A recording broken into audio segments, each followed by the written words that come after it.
Hello everyone, welcome to this channel. Today I'm going to show you how to fix Discord error 2012. For that you have to follow my instructions very carefully. So first of all, go to your Discord application.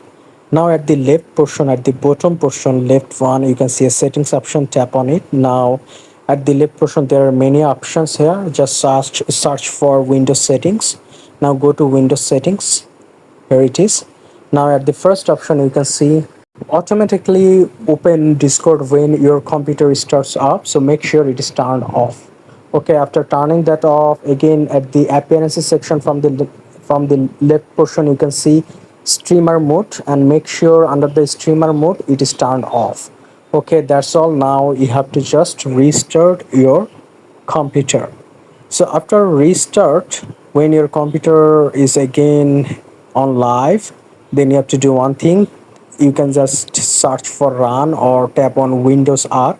So this box will be appeared. Now just type percent app data percent. Okay. Now you'll be able to find the Discord file from here. Okay. Now go to that file and make sure you delete all of this thing. Okay, after deleting everything, you can just restart your computer again, and hopefully the error will be not shown anymore.